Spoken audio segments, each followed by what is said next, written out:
ഇതിലെ ഏറ്റവും ശക്തമായ ഒരു ഷോട്ടാണ് പുൾ ഷോട്ട്.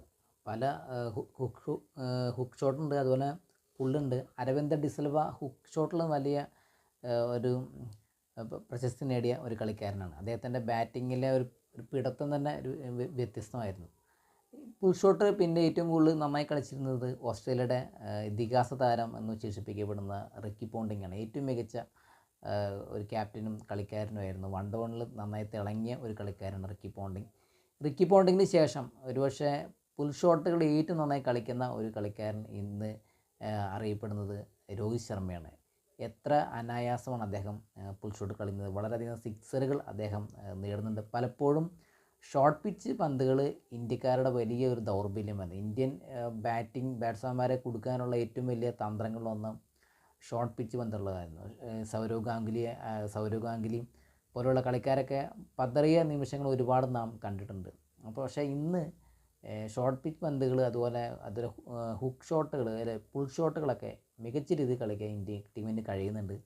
അതിൽ തന്നെ ഏറ്റവും മികച്ച ഉദാഹരണമാണ് രോഹിത് ശർമ്മ മിന്നും ഫോമിലേക്ക് വീണ്ടും എത്തിയിരിക്കുന്നത്. അദ്ദേഹത്തിൻ്റെ ഫിറ്റ്നസ്സിൽ അദ്ദേഹം വളരെ നല്ല രീതിയിൽ ശ്രദ്ധിച്ചിട്ടുണ്ട്.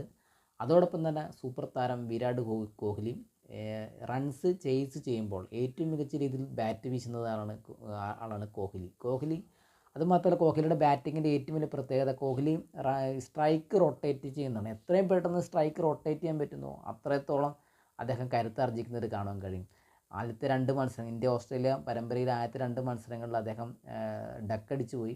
എങ്കിലും പിന്നെ അവസാനത്തെ മത്സരത്തിൽ ഒരുപക്ഷെ കരിയറിൻ്റെ ഒക്കെ അവസാന മത്സരം എന്ന് വിശേഷിക്കപ്പെടാവുന്ന ഒരു മത്സരത്തിൽ തന്നെ അദ്ദേഹം നല്ലൊരു സ്കോർ നേടി 50 നേടുകയുണ്ടായി.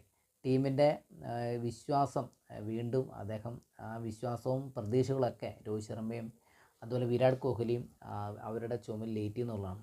അതുമാത്രമല്ല, ഈ 2 താരങ്ങളും ഫിറ്റ്നസ്സും അതുപോലെ മികച്ച രീതിയിലുള്ള ഫോമും നിലനിർത്തുകയാണെങ്കിൽ ലോകകപ്പിൽ നിന്ന് അവരെ പൂർണ്ണമായും ഒഴിവാക്കാനും കഴിയില്ല.